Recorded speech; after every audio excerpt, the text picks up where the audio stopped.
poop. Most of us don't give a second thought to where it ends up after flushing, but what if I told you that that very poo could be making its way back into your house without you ever noticing? For those unfamiliar, once your food has been chewed, swallowed, chemically and physically broken down, and the useful nutrients have been absorbed into your body, the rest is gracefully discarded as waste. This waste then gets combined with a mixture of urine, rain, shower, sink, and other household waters into your local sewer system, which surprisingly contains mostly water and relatively little feces, like a big old bowl of soup with very few vegetables. After passing through potentially miles of pipes, the soup reaches the sewage treatment plant and is initially screened and skimmed to separate out things like sand, grit, and pebbles. More importantly, this is where that cell phone you accidentally dropped down the toilet gets caught, along with condoms, garbage, and other stuff you thought would be a good idea to toss down the drain. Which, by the way, wasn't a good idea. For every piece of trash or item you throw down the toilet, the more likely there'll be a blockage in the system which has to be removed by hand.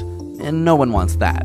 The pebbles and grit, on the other hand, are dried, cleaned, and reused for things like construction, perhaps contributing to the creation of your ivory throne. The remaining poopy mixture is then left still in a giant tank, and thanks to the fundamental properties of both oil and grease as non-polar substances, which don't mix with water, it's relatively easy to skim them off. Still, you really shouldn't be putting it down the drain, as it can clog pipes and overwhelm the intricate system. What's left now is some sludge and a smelly liquid that looks like chocolate milk.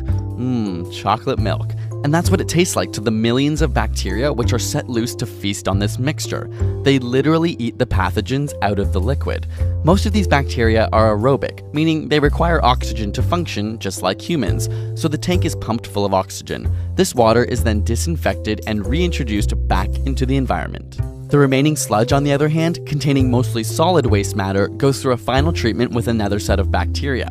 These bacteria produce a variety of byproducts, including methane gas, which in turn is used to power the sewage treatment plant.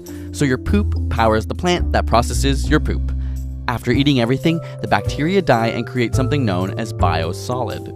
After all is said and done, the remaining nutrient-rich feces and biosolid can be used to make compost to enrich dry land or used as fertilizers which ultimately help grow vegetation. Vegetation which makes its way into your house and ultimately into your mouth.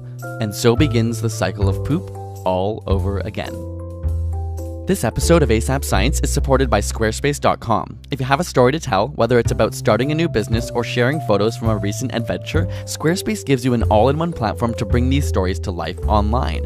With modern templates, mobile responsive designs, simple drag-and-drop tools, and 24-hour support, you can create a professional website or online portfolio in just a few minutes. For a free trial and 10% off your first purchase on new accounts, head over to Squarespace.com and use the offer code ASAP8. Thanks again to Squarespace for supporting this episode of AsapScience.